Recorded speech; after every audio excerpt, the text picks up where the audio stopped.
কোরআন মাজিদকে পরিবর্তন করে। দ্বিতীয় নম্বর হলো যারা কোরআন মাজিদকে সহি শুদ্ধভাবে পড়ে না। তৃতীয় নম্বর হলো যারা কোরআন মাজিদ অনুযায়ী আমল করে না।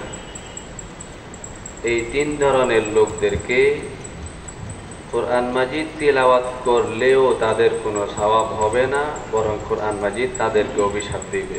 নাউযুবিল্লাহ। তাহলে বোঝা গেল কোরআন মাজিদ পড়তে গেলে শুদ্ধ পড়া ছাড়া কোনো উপায় নাই। যদি অশুদ্ধ পড়া হয়, অশুদ্ধ পড়লে গুনাহ হবে।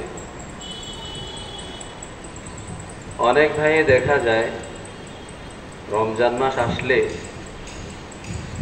কোরআন মাজিদ পড়তে পারে না, কিন্তু বাংলা উচ্চারণ দেখে দেখে কোরআন মাজিদ তিলাওয়াত করে। তাদেরকে যদি জিজ্ঞাসা করা হয় আপনারা বাংলা উচ্চারণ দেখে দেখে কোরআন মাজিদ পড়তেছেন কেন, ওনারা বলে আমরা তো এভাবে কোরআন মাজিদ পড়তে পারি না, এই জন্য আরবি বুঝি না, আরবি পড়তে পারি না, এই জন্য বাংলা উচ্চারণ দেখে দেখে আমরা কোরআন মাজিদ পড়তেছি। একেবারে না পড়ার চেয়ে বাংলা উচ্চারণ দেখে দেখে পড়া তো ভালো, এরকম ভাবে। এবং বলে নাই মামার চেয়ে কানা মামা ভালো। আমাদের প্রবাদ একটা আছে, নাই মামার চেয়ে, মানে একেবারে না পড়ার চেয়ে বাংলা উচ্চারণ দেখে দেখে পড়া তো ভালো হবে, এটা ভাবে। অথচ ফতোয়া হলো বাংলা উচ্চারণওয়ালা কোরআন মাজিদ তিলাওয়াত করা, বাংলা উচ্চারণ দেখে দেখে কোরআন মাজিদ তিলাওয়াত করা জায়েজ নেই। কেননা আরবি কোনোদিন বাংলা উচ্চারণে শুদ্ধ উচ্চারণ হয় না। বাংলাতে কোনোদিন আরবি শুদ্ধ উচ্চারণ হয় না।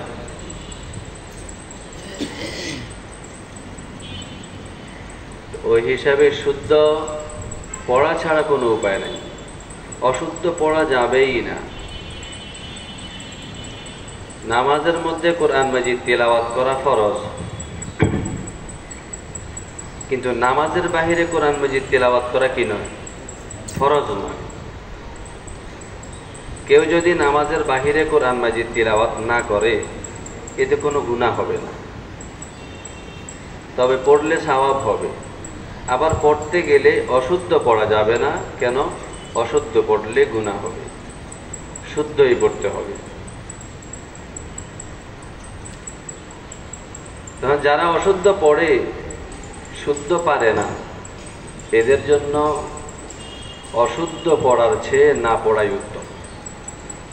অশুদ্ধ পড়ার চেয়ে না পড়াই উত্তম। তখন বলা যায় এভাবে, বেয়াদবির চেয়ে গায়রে হাজির ভালো। এই ধরনের একটা প্রভাব আছে না, প্রবাদ একটা আছে না এমন, বেয়াদবির চেয়ে গায়রে হাজির ভালো, মানে না পড়ার চেয়ে না পড়াই ভালো।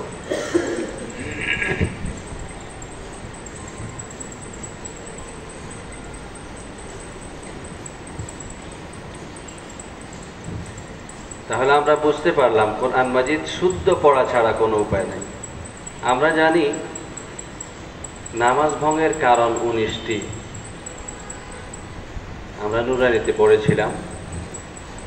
নামাজ ভঙ্গের কারণ 19টি। 19টির মধ্য থেকে 1 নম্বর হলো নামাজে অশুদ্ধ পড়া। 1 নম্বরেই নামাজে অশুদ্ধ পড়া। আপাতত বাকি 18টা বাদ, 1 নম্বরেই তো আমরা ধরা পড়ে যাব। কারণ আমাদের নামাজে কোরআন মাজিদ তেলাওয়াত করতে গেলে অশুদ্ধ হয়ে যাবে।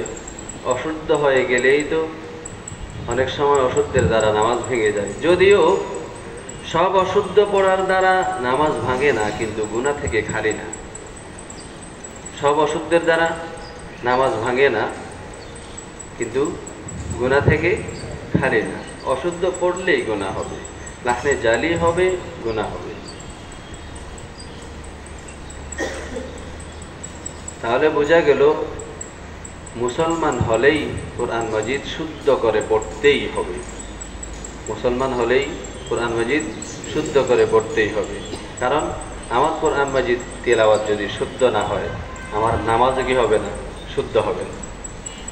একজন ভাই সারা রাত নামাজে কাটিয়ে দিলেন, কিন্তু তার কোরআন মজিদ সহি নাই, কোরআন মজিদ কি নাই, সহি নাই, এবং এমনভাবে পড়ে যার দ্বারা নামাজও ভেঙে যাবে, অর্থ পরিবর্তন হয়ে গিয়ে নামাজও ভেঙে যাবে। এমন যদি হয়, সারা রাত নফল নামাজে কাটিয়ে দিলেও কি কোনো লাভ হবে? কোনো লাভ হবে না। এটা কিসের মতো হলো? এটা হলো এই যে নামাজের আগে আমরা নামাজের জন্য ওযু করতে হয়, ওযু করা ফরজ। এখন কেউ যদি ওযু ছাড়া সারা রাত শুধু নামাজে কাটাই দেয়, এটা যেমন অশুদ্ধ কোরআন মজিদ পড়নেওয়ালা, সেটাও তেমন। এই জন্য শুদ্ধ পড়া ছাড়া কোনো উপায় নাই। যা পড়বো শুদ্ধই পড়তে হবে। বিশেষ করে যারা হিফজ পড়ে, হিফজ পড়ায়, হিফজ পড়ে, হিফজ করার সময় একটা শব্দকে, একটা আয়াতকে সে বারবার পড়তে হয়। তো পড়ার সময় সে যদি শুদ্ধ না জানে, শুদ্ধ না বুঝে, শুদ্ধ কোনটা অশুদ্ধ কোনটা সেটা যদি না বুঝে,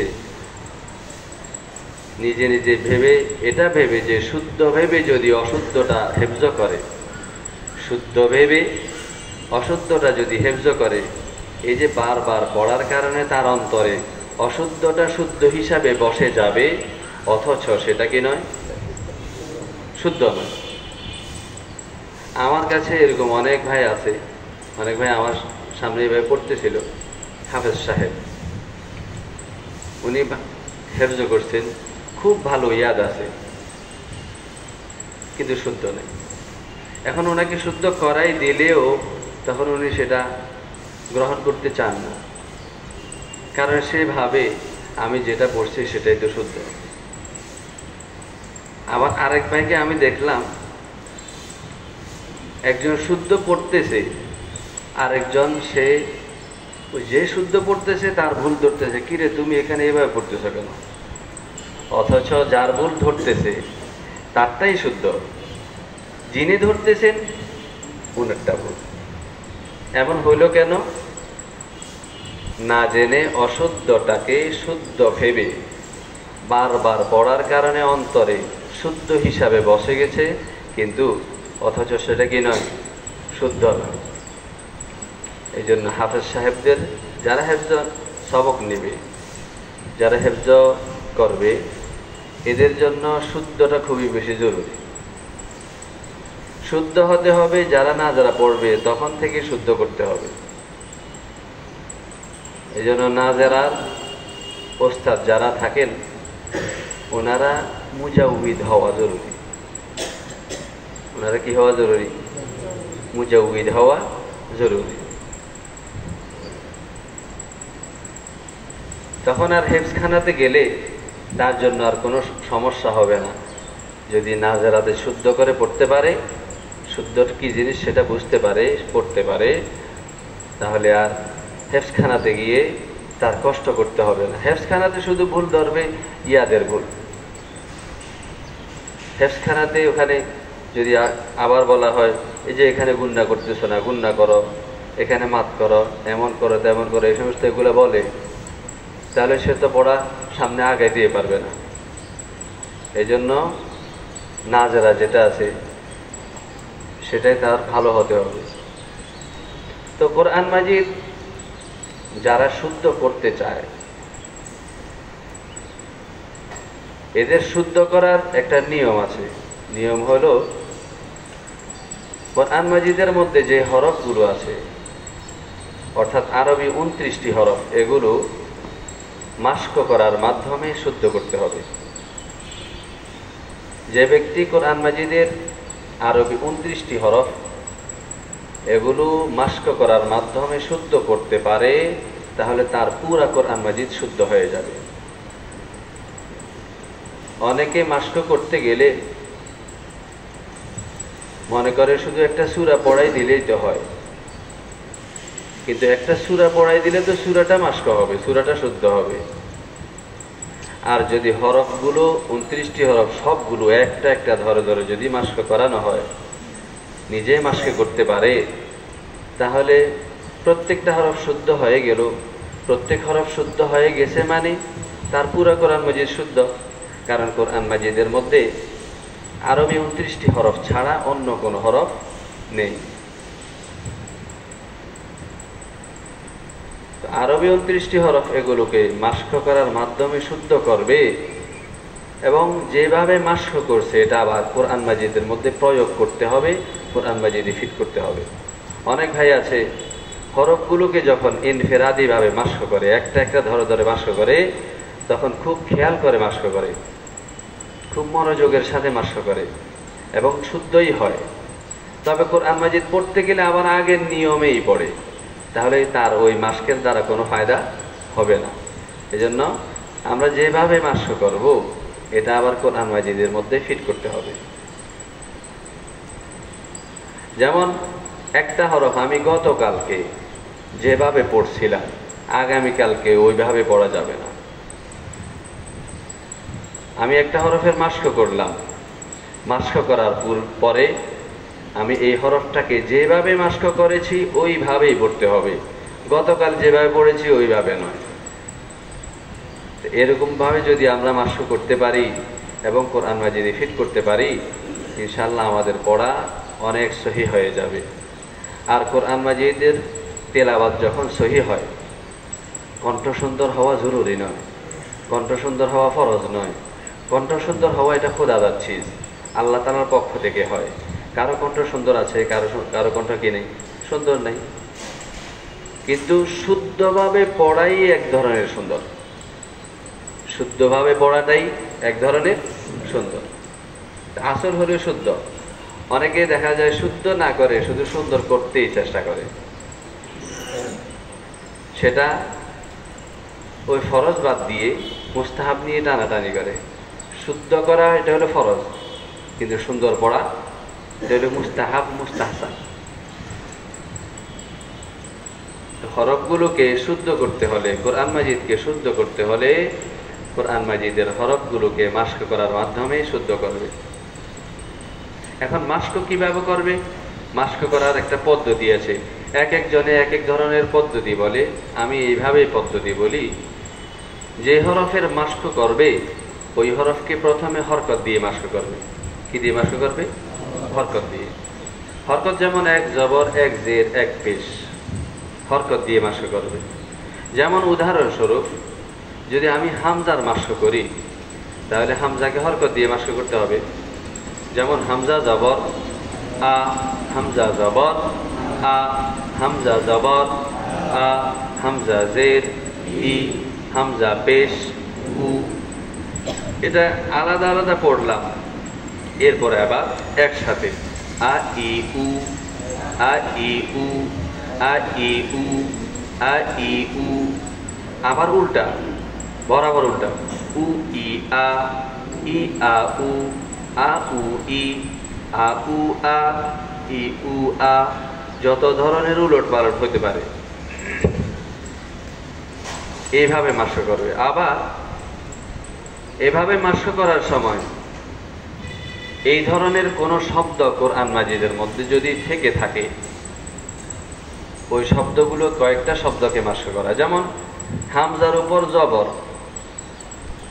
হামজার উপর জবরওয়ালা এমন শব্দ কি কোরআন শরীফে অনেক না? কয়েকটা শব্দ মাস্ক করলাম। যেমন হামজা জবর আ, আ, আমার, সাআলা, ক্বারাআ, আখাযা, আযিনা, এভাবে মাস্ক করলাম। তো মাস্ক করার পদ্ধতি, যে হরফের মাস্ক করবে ওই হরফকে প্রথমে হরকত দিয়ে মাস্ক করবে। দ্বিতীয় নম্বরে হরকতের সাথে মাদের হরফ যুক্ত করে মাস্ক করবে। হরকতের সাথে মাদের হরফ যুক্ত করে মাস্ক করবে। মাদের হরফ তো আমরা সবাই চিনি, মাদের হরফ যুক্ত করে মাস্ক করবে। যেমন হামজার মাস্ক করলে, উদাহরণস্বরূপ হামজার কথা বলতেছি, যেমন হামজার মাস্ক করলে আ, ই, উ। আবার এই ধরনের কোনো শব্দ কোরআন মাজিদে থাকলে শব্দগুলো মাস্ক করবা, শব্দগুলো মাস্ক করতে হবে। যেমন আমানা, আমানা, আওয়া, আওয়া, আনিয়াতিন লিইলাফি উতুল কিতাবা, এভাবে। তৃতীয় নম্বরে হরকতের সাথে লিনের হরফ যুক্ত করে মাস্ক করবে। হরকতের সাথে লিনের হরফ যুক্ত করে মাস্ক করবে।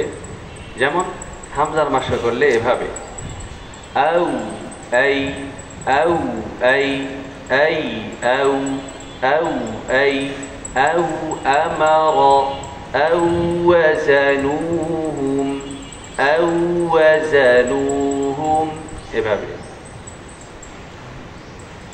আইনামা আইনামা বিআইদি, এইভাবে মাস্ক।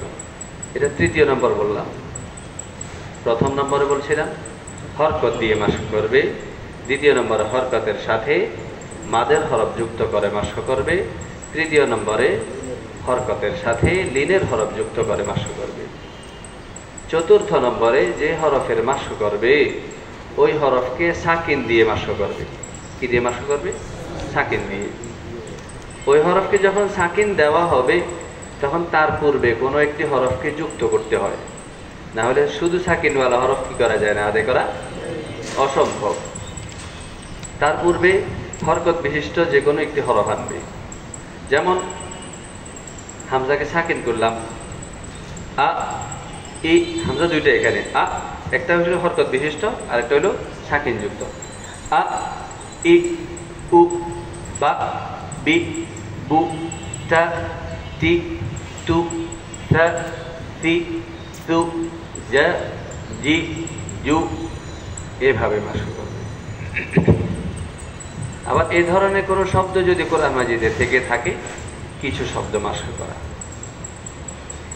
এরপরেও যদি শুদ্ধ না হয়, পঞ্চম নম্বরে তাসদীদ দিয়ে মাস্ক করবে। কি দিয়ে মাস্ক করবে? তাসদীদ দিয়ে। তাসদীদ দিয়ে মাস্ক করলে এভাবে হয় আ আ আ ই আ উ ই আ ই ই ই উ উ আ উ ই উ উ, এভাবে মাস্ক। এটা হলো মাস্ক করা একটা পদ্ধতি। আমি এই নিয়মে মাস্ক এই নিয়মে করাই, কিন্তু অনেকে অনেক ধরনের মাস্ক করায়। তো যার কাছে যেটা ভালো লাগে, সবার উদ্দেশ্য তো একটাই, সবার উদ্দেশ্য একটাই, সেটা কি? কোরআন মাজিদ কি হওয়া, শুদ্ধ হওয়া, কোরআন মাজিদ শুদ্ধ করা।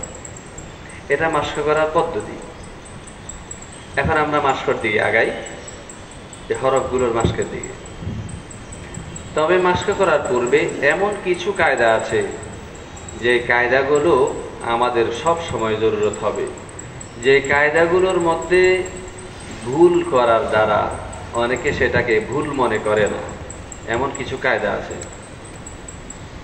যেটাকে কায়দা কুল্লিয়া বলে। এগুলো কিতাবের মধ্যে এগুলো আছে, কিন্তু ধারাবাহিকভাবে এইভাবে নেই।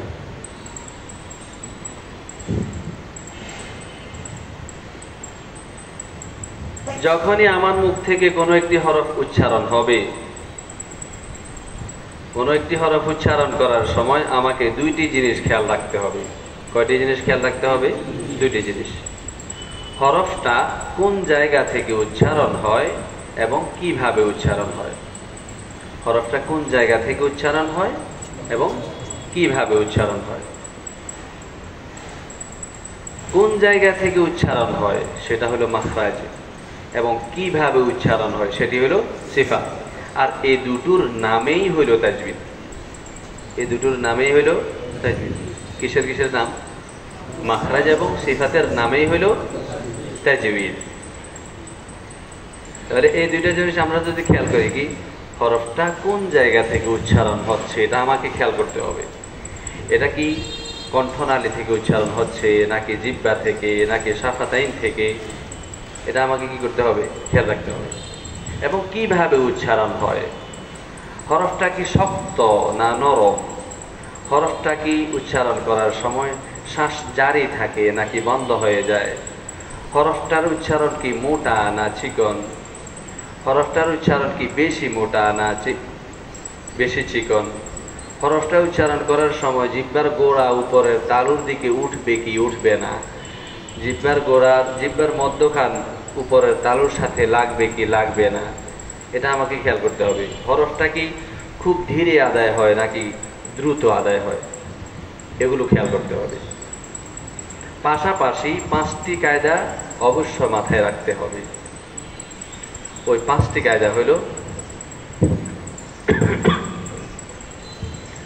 আরবি হরফ 29টি। আরবি হরফ কয়টি? 29টি। এই 29টি আরবি হরফের মধ্য থেকে শুধুমাত্র ফা, বা, মিম, ওয়াও, কয়টি হইল? ফা, বা, মিম, ওয়াও, কয়টি হরফ হলো? 4টি। এই 4টি হরফ উচ্চারণ করার সময় ঠোঁট নড়াচড়া করতে হবে। এই 4 হরফ উচ্চারণ করার সময় ঠোঁট নড়াচড়া করতে হবে। অন্য কোনো হরফ উচ্চারণ করতে গেলে ঠোঁট মোটেও নড়াচড়া করা যাবে না। কিন্তু আমাদের ঠোঁটগুলো তো আমাদের কথা মানে না, আমাদের ঠোঁটগুলো যেখানে সেখানে নড়াচড়া হয়ে যায়। তাহলে ঠোঁটগুলো কন্ট্রোলে রাখতে হবে, যেখানে সেখানে নড়াচড়া করা যাবে না। তাহলে ঠোঁটগুলো কোন কোন হরফ উচ্চারণ করতে ঠোঁট নড়াচড়া করতে হবে? ফা, বা, মিম, ওয়াও, এই 4 হরফ। আচ্ছা, আমরা মাখরাজ যে পড়ছি, আমাদের সবার তো মাখরাজগুলো জব্দ আছে, সব জানা আছে না? মাখরাজগুলো সব জানা আছে। এই মাখরাজগুলোর মধ্য থেকে ঠোঁটের আলোচনা কোন কোন মাখরাজে আছে? শুধুমাত্র 2 মাখরাজে আছে না? শুধুমাত্র কয় মাখরাজে আছে? 2 মাখরাজে। হরফ কয়টি ওখানে? কি কি? ফা, বা, মিম, ওয়াও। এই 4 হরফ ছাড়া কি অন্য হরফের সাথে অন্য হরফের মাখরাজ বলতে গেলে ঠোঁটের কোনো আলোচনা আছে? নেই। আর যদি ঠোঁটের আলোচনা না থাকে, তাহলে অন্য হরফ উচ্চারণ করতে ঠোঁট নড়াচড়া হবে কেন? এটা আমাকে খেয়াল করতে হবে। তাহলে ঠোঁটের সাথে সম্পর্ক রাখে এমন হরফ মাত্র কয়টি? 4টি। কি কি? ফা, বা, মিম, ওয়াও। এই সমস্ত কায়দা যেগুলো বলা হচ্ছে, এগুলো কিন্তু আমাদের সবার জানা আছে। এরপর আবার দ্বিতীয়বার একটু মোজাকারা করা আর কি, সবার জানা আছে। কিন্তু আমরা কি করি? যেখানে সেখানে ঠোঁট নড়াচড়া করি। আমাদের অঙ্গ প্রত্যঙ্গ সবগুলো আমাদের প্রত্যেকের নিজের তাবে না? আমাদের অঙ্গ প্রত্যঙ্গ সবগুলো, এগুলো আমার তাবে না? আমার তাবে। যে এখন আমার মন চায় চোখ বন্ধ করতে পারি, খুলতে মন চায় খুলতে পারি, সবগুলো আমার তাবে না? সবগুলো আমার তাবে। আমাদের অঙ্গ প্রত্যঙ্গ মানে সবগুলো আমার কথা কি করে? মানে আমাদের অঙ্গ প্রত্যঙ্গ সবগুলো আমার কথা কি করে? মানে। কিন্তু আমাদের ঠোঁটগুলো আমার কথা মানে না, যেখানে সেখানে নড়াচড়া হয়ে যায়। হয় না এমন? বিশেষ করে দেখা যায় যে হরফগুলো সবসময় মোটা হয়, ওই হরফগুলো উচ্চারণ করতে গেলে ঠোঁটগুলো নড়াচড়া হয়ে যায়। হয় না? হয়। এই জন্য ঠোঁটগুলোকে অবশ্যই কন্ট্রোলে রাখতে হবে। যেমন কেউ বলল মিষ্টির রেসিপি, বলল এভাবে এভাবে অমুক অমুক জিনিস দিলে মিষ্টি হবে, মিষ্টি বানানোর একটা নিয়ম বলল। মিষ্টি বানানোর নিয়মের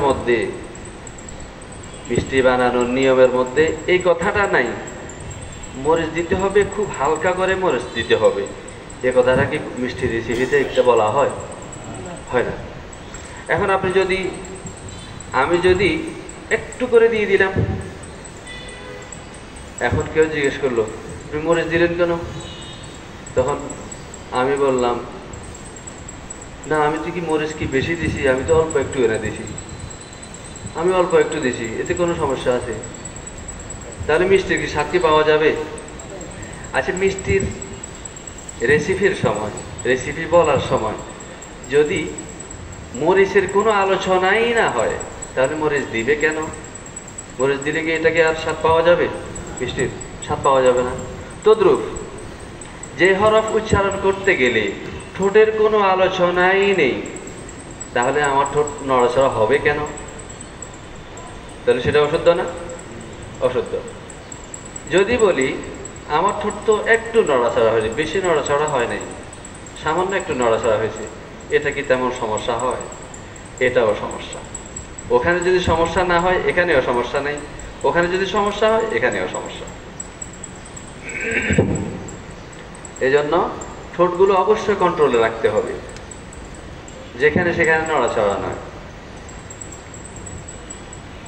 অনেকে হয়তো এইভাবে বলে যে এই হরফটা উচ্চারণ করার সময় ঠোঁট নড়াচড়া করা যাবে না, কিন্তু যিনি যাবে না বলতেছেন উনারও কিন্তু নড়াচড়া হয়। তাহলে কথায় কাজে আর মিল হইল? আমার কথায় কাজে মিল হতে হবে না, আমার কথায় কাজে মিল হতে হবে। তাহলে বলা হলো 1 নম্বর কাজে কি বললাম? ফা, বা, মিম, ওয়াও ছাড়া অন্য কোনো হরফ উচ্চারণে ঠোঁট মোটেও নড়াচড়া করা যাবে না। তাহলে ঠোঁটগুলো অবশ্যই আমার কন্ট্রোল রাখতে হবে। এখন দেখা যায় আমি আয়না দেখে দেখেও মাস্ক করতেছি, কিন্তু এরপরেও আমার ঠোঁটগুলো কন্ট্রোল করতে পারতেছি না। তাহলে কি করতে হবে? এবার ঠোঁটের শাসন করতে হবে। আমার ঠোঁটের শাসন করতে হবে না? শাসন করতে হবে। কেমনে শাসন? দেখতে হবে আমার কোন ঠোঁটটা নড়াছড়া হয়, এটা দেখতে হবে। যেটা নড়াছড়া হয় ওটা ধরে ধরে উচ্চারণ, কিছুক্ষণ ধরে উচ্চারণ, কিছুক্ষণ ছেড়ে উচ্চারণ। আমি এইভাবে মাস্ক করেছিলাম। এই যে বড় একটা আয়না সামনে রাখতাম তখন মাস্ক করার সময়, এবার দেখি হুজুর সবসময় বলতেন কি রে তোমার ঠোঁট নড়াচড়া হয় কেন? তো আমিও অনেক চেষ্টা করি, হয় না। এবার বড় একটা আয়না নিয়ে একা একা বসে বসে মাস্ক করতাম। এখন দেখি নিচের ঠোঁটটা নড়াচড়া হচ্ছে, অথচ ঠোঁট নড়াচড়া হওয়ার কোনো কথা নেই। দেখি নিচের ঠোঁট নড়াচড়া হয়, এই জন্য এবার আমি নিচের ঠোঁটটা কিছুক্ষণ ধরে উচ্চারণ করলাম। এই ধরে ধরে যখন উচ্চারণ করি, ঠোঁটের তো আর এত শক্তি না যে আমার হাত সহ নড়াচড়া করবে, এমন তো না। তো এইভাবে হাত দিয়ে ধরে রাখতাম, কিছুক্ষণ ধরে কিছুক্ষণ ছেড়ে। এবার দেখতেছি যখন ধরে উচ্চারণ করলাম উচ্চারণ ঠিকই হতেছে, ছেড়ে উচ্চারণ করলাম তখন ঠোঁট নড়াচড়া করেও উচ্চারণ করা যায়। ব্যবধান হলো একটা শুদ্ধ আর একটা অশুদ্ধ। এইভাবে ধরতে ধরতে কিছুক্ষণ ধরে উচ্চারণ করলাম, কিছুক্ষণ ছেড়ে উচ্চারণ করলাম। এভাবে করার দ্বারা দেখা যায় এখন আমার ঠোঁটগুলো এখন কন্ট্রোলে এসে গেছে, আমার কথা মানে ঠোঁটে।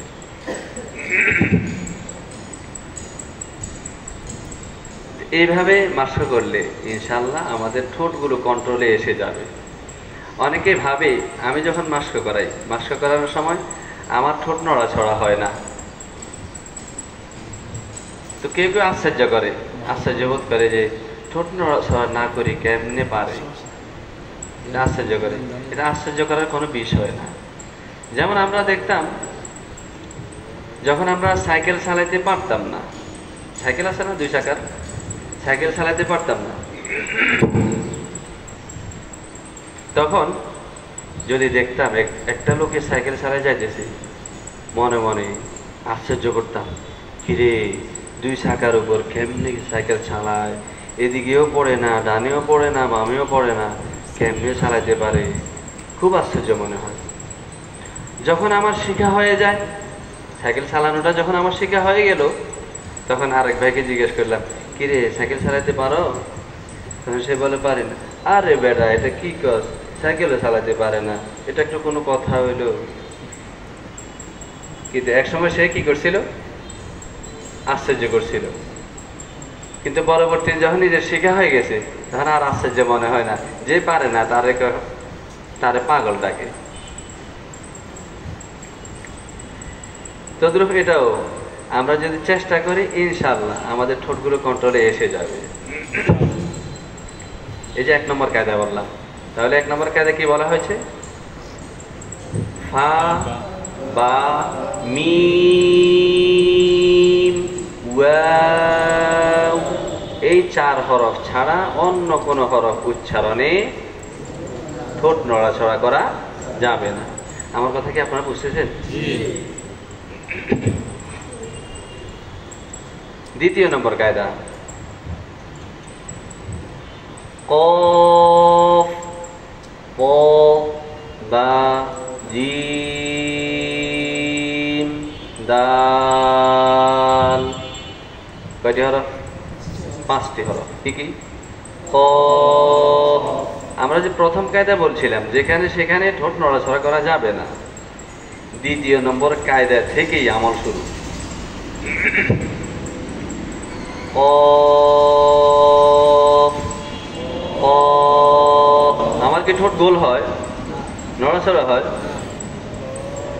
কিন্তু এখানে নড়াচড়া হয়, ওই কফের শেষে একটা ফা আছে, আছে না? ওখানে কিন্তু নড়াচড়া করতে হবে। কফ,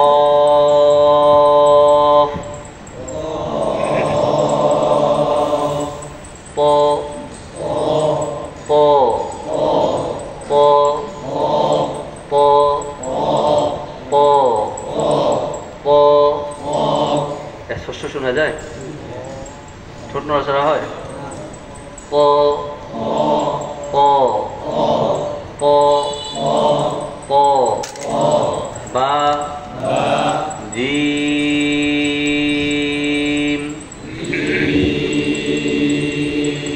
দাল। কয়টি হরফ হইল? 5টি হরফ। এই কায়দাটাও আমাদের জানা আছে। এই 5টি হরফে অবশ্যই কলকলা করতে হবে। এই 5টি হরফে অবশ্যই কি করতে হবে? কলকলা করতে হবে। এছাড়া অন্য কোনো হরফে কলকলা করা যাবে না। কিন্তু আমাদের একটা বদ অভ্যাস, কোনো হরফ সাকিন হলেই কলকলা করে ফেলি, কোনো হরফ সাকিন হলেই কলকলা করে ফেলি, এবং কলকলা যে হয়ে যায় এটা আমরা নিজেরা খেয়ালই করি না। আবার কেউ যদি আমাকে বলে, কিরে তুমি এখানে কলকলা করলা কেন, তার কথাটা আর বিশ্বাসই হয় না। কেউ যদি আমারে ভুল ধরে যে কিরে তুমি এখানে কলকলা করলা কেন, তখন আমি নিজে নিজে ভাবি, কই আমি তো কলকলা করি নাই, আপনি শুধু শুধু ভুল ধরতেছেন আমার। মানে কলকলা যে হয়ে গেছে এটা সে নিজেও কি করে না, খেয়াল করে না। এখন একজন ছাত্র ওস্তাদকে সবক শোনানোর সময় কলকলা একটা হরফ উচ্চারণ করতেছে, সেটাতে কলকলা হয় না, কিন্তু কলকলা করে ফেললো। যেমন রব্বিল আলামিন, রব্বিল আলামিন, বিলে রব্বিল আলামিন, লামে কলকলা করে ফেললো। এখন ওস্তাদ ভুল ধরলো, কিরে তুমি এখানে কলকলা করলা কেন? তো নিজে নিজে ভাবে আমি তো কলকলা করিনি। হুজুর ধমক দিয়ে বললো, আবার পড়ো, ঠিক করে পড়ো। তখন ঠিক করে পড়তে বললে আবারও পড়ে, সেই আবারও কলকলা করে। এবার তৃতীয়বার বলে, আরো ভালো করে পড়ো, হয়েছে না, কলকলা করতেছো কেন? এখনো আবার কলকলা করলো তৃতীয়বারে। হুজুর এবার রাগ হয়ে গেল, বললো তোমার কাছ থেকে সবক শুনবো না, যাও। চলে গেল সে গিয়ে একজন সাথী ভাইকে শোনাইলো। শোনার সময় দেখতো আমার এখানে নাকি আমার কলকলা হইতেছে, হুজুর আমার ভুল ধরতেছে, দেখতো। তখন তারে শোনায়, সাথী ভাইকে শোনায়। শোনানোর সময় সাথী ভাই এবার বলে, কই না, তোর তো কলকলা হয় না, ঠিক আছে তো, ভালোই তো।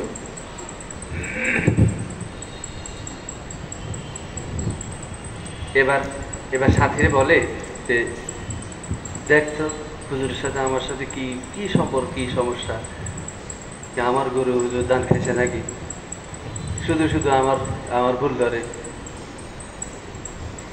তার মানে তাদের যে ভুল হয়ে গেছে তারা নিজেরা খেয়ালই করতে পারতেছে না, বুঝতেই পারতেছে না। তো যে কোনো হরফ সাকিন হলেই আমাদের কলকলা হয়ে যায়, কিন্তু আসল দরকারি কলকলা হলো 5টি। দরকারি কলকলা 5টি। আর সবগুলোতে যদি কলকলা করিস, কলকলা কি আর দরকারি হইলো, সরকারি হয়ে গেল না? তাহলে সব হরফে কলকলা করা যাবে না। এই জন্য এটা থেকে বাঁচার একটা উপায় আছে। উপায় হলো, যেই হরফে কলকলা হবে না ওই হরফ যখন সাকিন হবে তখন ওই হরফটা পড়ার সময় এমন সতর্কতা অবলম্বন করতে হবে, যেমন বর্ষাকালে কাঁচা রাস্তায় খালি পায়ে হাঁটলে মানুষ যেমন সতর্কতা অবলম্বন করে, কেমন নখ চেপে চেপে হাঁটে না, খুব ভালো করে আঁকড়ে ধরে। কেন? এদিক ওদিক পড়ে যাওয়ার, নড়াছড়া করার ভয়ে। এদিক ওদিক যদি নড়াছড়া করে তাহলে পিছলে পড়ে যাবে, তাহলে ভালো করে আঁকড়ে ধরে। তদ্রুপ যে হরফগুলোতে কলকলা হবে না, ওই হরফগুলো যখন সাকিন হবে তখন ওই হরফটাকে খুব ভালো করে আঁকড়ে ধরতে হবে। তাহলে এই 2য় নম্বর কায়দা গেল। 3য় নম্বর কায়দা বলি,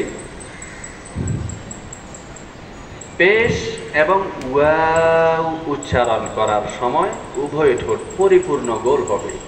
কি কি উচ্চারণ করার সময়? পেশ এবং ওয়াও উচ্চারণ করার সময় উভয় ঠোঁট পরিপূর্ণ গোল হবে। এখন পরিপূর্ণ গোলটা কেমন? এভাবে, এটা হলো পরিপূর্ণ গোল। পরিপূর্ণ গোল হয় চতুর্দিক থেকে। তাহলে হরকতের মধ্য থেকে পেশ এবং হরফের মধ্য থেকে ওয়াও উচ্চারণ করার সময় উভয় ঠোঁট পরিপূর্ণ গোল হবে। এছাড়া অন্য কোন হরফ উচ্চারণ করতে গেলে ঠোঁট মোটেও গোল হবে না। ঠোঁট মোটেও কি হবে না? গোল হবে না। কিন্তু আমাদের তো বদ অভ্যাস, আমরা কি করি, আমি আপনাদের কথা বলতেছি না, আপনারা তো ভালোই পড়েন, আমি আমার কথা বলতেছি। আমাদের বদ অভ্যাস হলো যে কোনো মোটা হরফ এটাকে মোটা করতে গেলে আমরা ঠোঁটটাকে গোল করে ফেলি। যেমন খালিদিনা, খালিদিনা ফিহা, এভাবে ঠোঁট গোল করি। আসলে কি গোল হবে? গোল হবে না। তাহলে গোল হবে কোথায় কোথায়? হরকতের মধ্য থেকে পেশ আর হরফের মধ্য থেকে ওয়াও। এছাড়া অন্য কোনো হরফ বা অন্য কোনো হরকত উচ্চারণ করার সময় ঠোঁট মোটেও গোল করা যাবে না। এই সমস্ত যে কায়দাগুলো এখন বলতেছি, এই কায়দাগুলোর অশুদ্ধকে মানুষ অশুদ্ধ মনে করে না, এটারা ভুল ধরেই না। 4র্থ নম্বর কায়দা বলি, বলবো 4র্থ নম্বর কায়দা? বিরক্ত লাগতেছে আপনাদের? 4র্থ নম্বর কায়দা, নুন এবং মিম উচ্চারণ করার সময় নাকে আওয়াজ যাবে। কি কি উচ্চারণ করার সময়? নুন এবং মিম উচ্চারণ করার সময় নাকে আওয়াজ যাবে, অন্য কোন হরফ উচ্চারণ করার সময় নাকে আওয়াজ যাবে না। কিন্তু আমরা করি কি, যেখানে সেখানে নাকে আওয়াজ নিয়ে যাই এবং সেটাকে অশুদ্ধ তো মনে করি না, শুদ্ধ মনে করি এবং সুন্দর মনে করি। এবং কেউ যদি পড়তে বলা হয় কাউকে যে আপনি একটু পড়েন তো, এবার পড়ে আলহামদুলিল্লাহি রাব্বিল আলামিন আর রহমানির রহিম মালিকি ইয়াউমিদ্দিন, এভাবে নাকে আওয়াজ নিয়ে যায় পড়ে। অথচ সব হরফের সাথে নাকের সাথে কি নেই সম্পর্ক? নাই। শুধুমাত্র কয় হরফের সাথে নাকের সম্পর্ক? 2 হরফ। কি কি? নুন এবং মিম। এইভাবে পড়াকে অনেকে শুদ্ধ মনে করে এবং সুন্দর মনে করে, আসলে সেটা অশুদ্ধ। সাধারণত আমাদের বাংলা ভাষায়ও যেখানে নাকে আওয়াজ নাই ওখানে নাকে আওয়াজ নিয়ে গেলে অশুদ্ধ হবে বাংলাতে। যেমন আধার, আধার চিনেন? আধার, এই হাঁস মুরগির খাদ্য আছে না, হাঁস মুরগির খাদ্য, এগুলারে আধার বলে না? আধার লিখে কিভাবে? স্বরে আ, ধ বড়টা আকার, এরপরে র, উচ্চারণ কি? আধার। আচ্ছা, এটাকে নাকে আওয়াজ দিয়ে যা বললে আধার, আধার, আধার, অর্থ কি পরিবর্তন হয় নাই? আধার তার অর্থ একটা, আর আধার, আধার মানে অন্ধকার। শুধু ব্যবধান কতটুকু, নাকে আওয়াজ নিয়ে গেল, নাকে আওয়াজ নিয়ে গেল না, এতটুকু ব্যবধান শুধু। তাহলে আধার, কিন্তু ওটাও লিখতে একই, শুধু শুধু একটা চন্দ্রবিন্দু, চন্দ্রবিন্দু যেটাকে উর্দুতে নুনে গুন্না, উর্দুতে নুনে গুন্না, ওই একবার গুন্না, হ্যাঁ, আধার। তাহলে যেখানে সেখানে নাকে আওয়াজ যাবে না, শুধুমাত্র কয় হরফ উচ্চারণ করতে গেলে নাকে আওয়াজ যাবে? 2 হরফ। কি কি? নুন, মিম। এগুলো যখনই কোরআন মাজিদ তিলাওয়াত করবে, এই কায়দাগুলো মাথায় রেখেই কোরআন মাজিদ তিলাওয়াত করতে হবে। কয়টি কায়দা বললাম? 4টি। 5ম নম্বর কায়দা, আরবি 29টি হরফ, এগুলো মোটা এবং চিকন হওয়ার দিক দিয়ে 3 ভাগে বিভক্ত। কয় ভাগে বিভক্ত? 3 ভাগে বিভক্ত। আরবি 29টি হরফ মোটা এবং চিকন হওয়ার দিক দিয়ে 3 ভাগে বিভক্ত। কিছু হরফ সব সময় মোটা হয়, কিছু হরফ সব সময় চিকন হয়, আবার কিছু হরফ কখনো মোটা কখনো চিকন। চিকন, পাতলা, বারিক সবগুলো একই কথা। 7টি হরফ সব সময় মোটা হয়, সব সময় মোটা হয়, এমন হরফ কয়টি? 7টি। আসলে কি হরফ মোটা নাকি হরফের আওয়াজ মোটা? হরফ মোটা মানে হরফের আওয়াজ মোটা। 7টি হরফ সব সময় মোটা হয়। কোন কোন হরফ? صاد।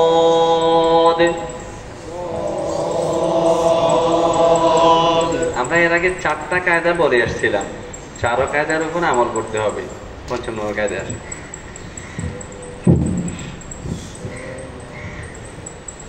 صاد।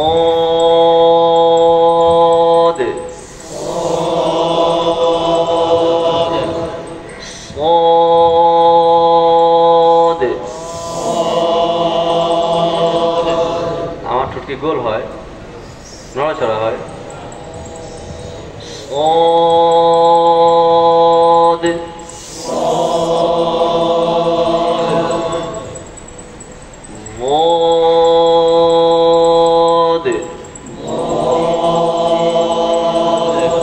আমার আওয়াজ কি ক্লিয়ার বোঝা যায়?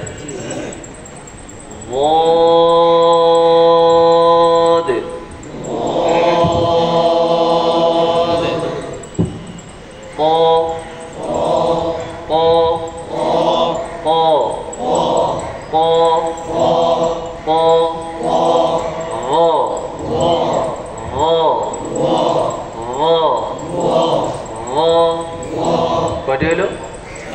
4টি। হা, হা, হা, হা, গাইন,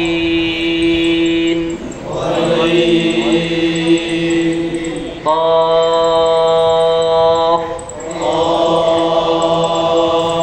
কয়টি হরফ হলো? 7টি।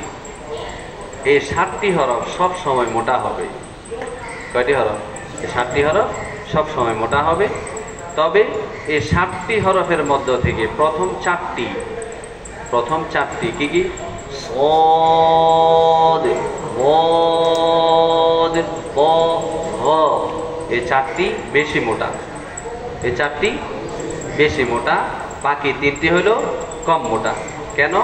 এই 4টি হলো হরফে মুস্তালিয়ায়ে মুতবিকা, আর বাকি 3টি হলো হরফে মুস্তালিয়ায়ে মুনফাতিহা। বাকি 3টির মধ্যে কম মোটা হবে। তো কম মোটা করার জন্য, বেশি মোটা করার জন্য একটা নিয়ম আছে। অনেকে মনে করে মোটা হরফগুলোকে মোটা করতে গিয়ে ঠোঁট গোল করতে হবে। না, ঠোঁট গোল করা যাবে না। মোটা হরফগুলোকে মোটা করতে গিয়ে ঠোঁট গোল করা বা ঠোঁট নড়াচড়া করা যাবে না। তাহলে প্রশ্ন হলো কিভাবে মোটা করব? যে হরফগুলো বেশি মোটা হয় ওই হরফগুলো উচ্চারণ করার সময় জিহ্বার মধ্যখান উপরের তালুর সাথে লাগিয়ে দিবে। জিহ্বার মধ্যখান উপরের তালুর সাথে লাগিয়ে দিবে। জিহ্বার মধ্যখান যখন উপরে তালুর সাথে লাগিয়ে দেয় তখন আওয়াজটা বেশি মোটা বের হবে, আওয়াজটা বেশি মোটা বের হবে। আর জিহ্বার গোড়ায় যখন উপরের তালুর দিকে উঠিয়ে দিবে তখন আওয়াজ কম মোটা হবে। আওয়াজ কি হবে? কম মোটা হবে। বোঝা গেল মোটা হরফগুলোকে মোটা করতে গিয়ে ঠোঁট গোল করাও যাবে না, ঠোঁট নড়াচড়া করাও যাবে না। আলিফ, লাম, র এই তিনটি হরফ কখনো পুর হবে, কখনো বারিক হবে। কোন কোন হরফ? আলিফ, লাম, র এই তিনটি হরফ কখনো পুর হবে, কখনো বারিক হবে। এখন কখন পুর হবে, কখন বারিক হবে, এগুলোর আলোচনা আরো সামনে করা হবে ইনশাআল্লাহ। 29 থেকে মোট কয়টি গেল? কয়টি গেল? 10টি গেল। 29 থেকে 10 গেলে আর বাকি থাকে কয়টি? বাকি 19টি। বাকি 19টি হরফ সব সময় চিকন হবে, সব সময় পাতলা হবে। বাকি 19টি হরফ সব সময় কি হবে? পাতলা হবে, বারিক হবে, চিকন হবে। এই হইল 5টি কায়দা। এই 5টি কায়দা অবশ্যই মাথায় রাখতে হবে। এবার আমরা মাস্কের দিকে আগাই। মাস্ক তো আপনারা করতেছেন, আমি তো এখানে থাকি, আমি সারাক্ষণ শুনতেছি মাস্কগুলো। আপনাদের হুজুররা খুব ভালো মেহনত করতেছেন, আপনারাও আশা করি মেহনত করতেছেন। ইনশাআল্লাহ ফায়দা হবে। আল্লাহ পাক আপনাদেরকে কোরআন মাজিদ শুদ্ধ করে পড়ার, শুদ্ধ করে পড়ানোর তৌফিক দান করুক এবং ছাত্র গড়ার কারিগর হওয়ার তৌফিক দান করুক।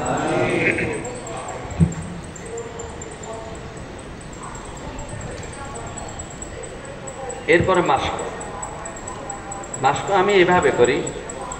আরবি হরফ 29টির মাখরাজ নুরানির পদ্ধতিতে মাখরাজ বলা হয়। নুরানির পদ্ধতিতে মাখরাজ বলে এবং মাখরাজগুলোর মধ্যে যেমন প্রথম 1 নম্বর মাখরাজ কণ্ঠনালীর শুরু থেকে 2টি হরফ উচ্চারিত হয়। কোত্থেকে? কণ্ঠনালীর শুরু থেকে 2টি হরফ উচ্চারিত হয়। হলক বলতেছি না, হলক কিন্তু সবাই বুঝে না, শুধু মুখস্থ করে। মাখরাজ নুরানিতে নুরানি ছাত্ররা ওরা তো বুঝে পড়বে না, অবুঝের মতো ওরা মুখস্থ করে। ওদেরকে জিজ্ঞেস করলে এই মাখরাজ পারো? ওরা বলে আরে পারেনি মানে, তার মানে এইভাবে উত্তর দেয় কেন? তারা খুব ভালো করে পারে, এই জন্য এইভাবে বলে খুব ভালো করে পারে। কিন্তু যদি বলা হয় দেখি পর মাখরাজটা বলো তো, যদি বলি পর মাখরাজটা বলো তো, তখন সে বুঝে না তো কি। এবার যদি বলি তোয়ার মাখরাজটা বলো তো, তো ঠিক করে বলবেন তো আপনি, আগে কি বলছেন এটা তো বুঝি নাই। তোয়ার মাখরাজটা একটু বলেন তো, এবার বলে তোয়ার মাখরাজ। জিহ্বার আগা সামনের উপরে 2 দাঁতের গোড়ার সঙ্গে লাগাইয়া তোয়া দাল তা, এভাবে। কিন্তু সে কি মাখরাজের মধ্যে এই কথা কি বলছে যে জিহ্বার আগা সামনের উপরের 2 দাঁতের গোড়ার সঙ্গে লাগাইয়া উভয় ঠোঁট নড়াছড়া করিয়া তোয়া দাল তা, নড়াছড়া করিয়া এই কথাটা বলতে হবে না? তাহলে ঠোঁট যেহেতু নড়াছড়া হয় তাহলে মাখরাজের মধ্যে বলতে হবে না উভয় ঠোঁট নড়াছড়া করিয়া? তাহলে ঠোঁটের কোনো কথা উল্লেখ নাই যেহেতু, তাহলে বলতে হবে প প প। এখন এমন অবস্থা হয়েছে শুদ্ধটা বললে বুঝেই না, অশুদ্ধ করে বলতে হয়। অশুদ্ধ করে বললে এবার হ্যাঁ ঠিক আছে মাশাআল্লাহ, এবার ঠিক আছে। আগে বুঝে না, এই যে প বললে বুঝে না। যদি কেউ তোয়া, এবার আগে ঠিক করে বলতে পারেন না আপনি।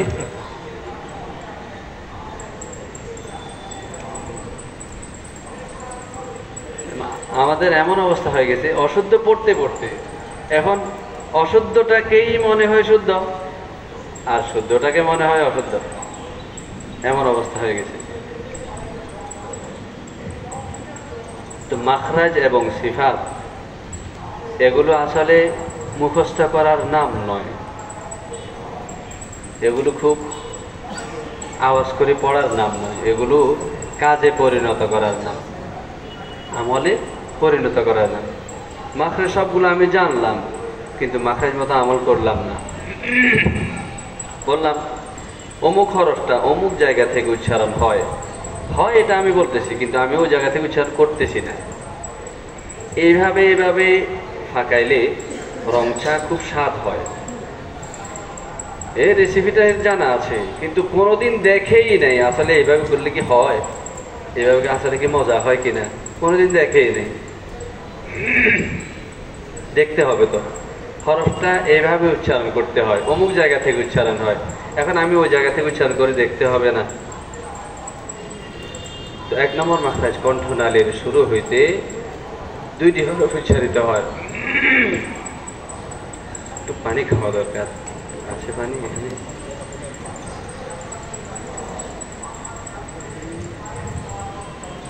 কণ্ঠনালীর শুরু থেকে 2টি হরফ উচ্চারিত হয়। কি কি? হামজা হা, হামজা হা,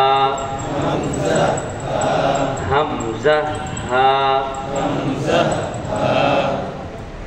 এই এখন ঠোঁটগুলোকে কন্ট্রোল করার জন্য আমাদের প্রত্যেকের কাছে একটা আয়না থাকা জরুরি, একটা আয়না থাকা খুবই জরুরি।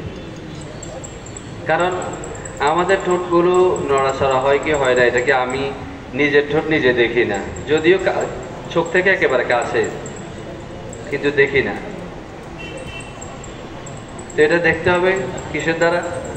বা আয়নার মাধ্যমে দেখতে হবে। আর যখন মাস্ক করবে, যিনি মাস্ক করান ওনার দিকে দেখতে হবে। উনি যখন পড়েন, আমরা তো এটা আপনাদেরকে বলতেছি, আপনারা আপনাদের ছাত্রদেরকে যখন মাস্ক করাবেন তখন এইভাবে বলতে হবে। নাহলে শুধু আপনাদের মুখে মুখে মিছিল করলো কাজ হবে? কোনো কাজ হবে না, শুধু মুখে মুখে মিছিল করলে কোনো লাভ নাই। অনেকে আছে মাস্কের মধ্যে জীবন চিল্লা লাগাইবে, কিন্তু পড়া আগের মতোই।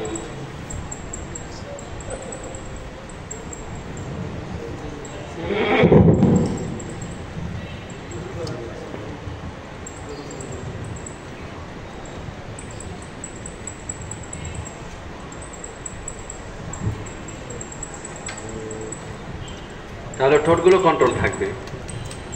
যখন যিনি মাস্ক করাবেন উনি যখন উচ্চারণ করবেন তখন উনার দিকে দেখবে, আর যখন নিজেরা পড়বে তখন নিজেরা আয়নার দিকে দেখবে, উনার মতো হচ্ছে কিনা এটা খেয়াল করা, এটা দেখার জন্য। যেমন একটা লোক সে একটা ফুলকে আর্ট করা শিখতেছে, এখন আর্ট করা ফুল একটা পাশে রাখতে হয়, রেখে এবার কলম নিয়ে খাতা কলম নিয়ে বসতে হয়। বসে একবার দেখতে হয় ফুলের দিকে, দেখি একটু করে আঁকতে হয়, আবার দেখতে হয়, আবার আর একটু করে আঁকতে হয়। শুধু ফুলের দিকে তাকিয়ে থাকলে কি আঁকা হবে? হবে? হবে না। আবার শুধু এদিকে দেখি যে আঁকা শুরু করছে, তার কি আঁকা হবে? হবে না। তাহলে একবার এদিকে দেখতে হবে, আবার ওইদিকে দেখতে হবে। তদ্রুপ এটাও যখন ওস্তাদ মাস্ক করাবেন, ওস্তাদ পড়বেন, তখন ওস্তাদ দিকে দেখতে হবে, আবার যখন নিজেরা পড়বে তখন নিজেরা আয়নার দিকে দেখতে হবে। অনেকে এটাতে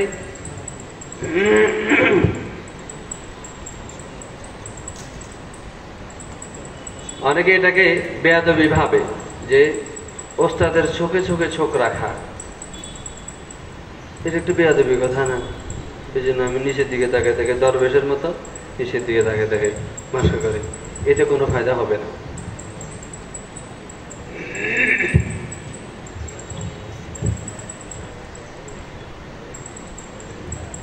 কণ্ঠনালীর শুরু থেকে 2টি হরফ উচ্চারিত হয়। কি কি? হামজা হা। আমি শুধু আপনাদেরকে নিয়মগুলো বলে দিচ্ছি, এই নিয়মে মাস্ক করবেন। নিয়মগুলো যদি জানা থাকে আপনারা মাস্ক করতে পারবেন ইনশাআল্লাহ। হামজা হা, হামজা হা, হামজা হা, হামজা হা, হামজা হা, হামজা জবর আ, হামজা জবর আ, আ আ আ আ আ আ ই ই ই ই ই ই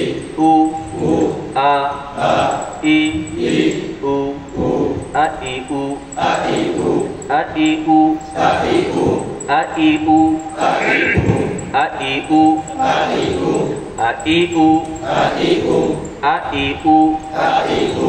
আ ই উ।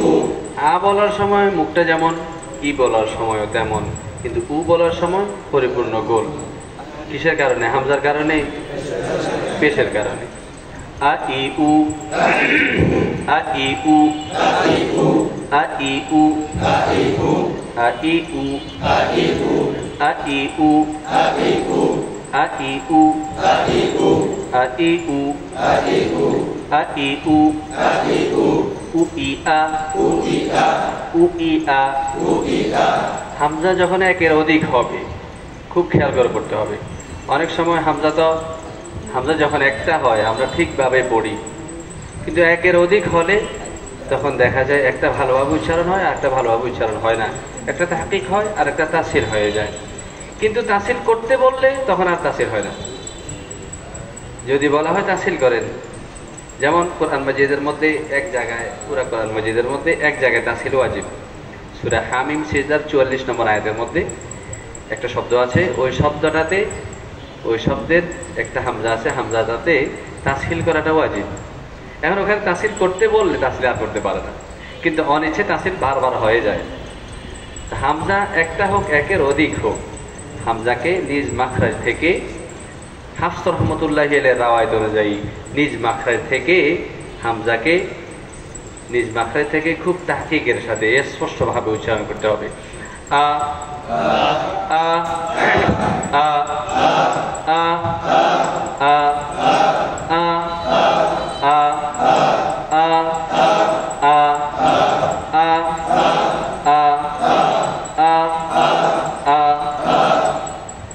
আমি মাস্কের মাঝে মাঝে কিছু কিছু ছোট্ট ছোট্ট কিছু কায়দা বলি।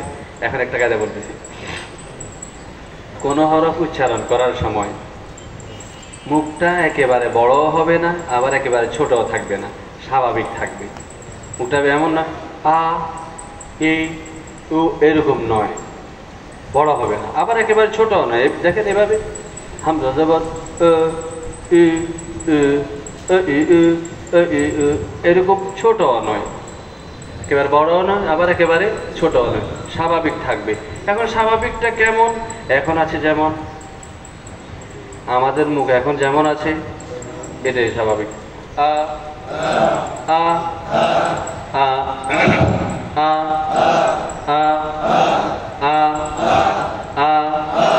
আ আ ই উ আ ই উ আ ই উ আ ই উ আ ই উ আ ই উ আ ই উ আ ই উ আ ই উ আ ই উ আ ই উ আ ই উ। আমরা অনেক সময় অনেক জায়গায় মাস্ক করতে গেলে দেখা যায় সবাই শুধু আমার দিকে তাকায় থাকে, আয়নার দিকে দেখে না, মনে হয় যেন আয়না ফুরান হয়ে যাবে। আয়নার দিকেও দেখতে হবে, আমার দিকেও দেখতে হবে, আয়নার দিকেও দেখতে হবে। আ ই উ আ ই উ আ ই উ আ ই উ আ ই উ আ ই উ আ ই উ আ ই উ আ ই উ আ ই উ আ ই উ আ ই উ উ ই আ উ ই আ উ ই আ উ ই আ ই আ উ ই আ উ উ আ ই উ আ ই ই উ ই ই উ ই আ উ ই আ উ ই আ ই উ আ ই উ আ ই উ আ ই উ। অনেকে খেয়াল করে না, বলে আইয়ু আইয়ু আইয়ু, তাহলে শুদ্ধ হলো আ ই উ আ ই উ আ ই উ আ ই উ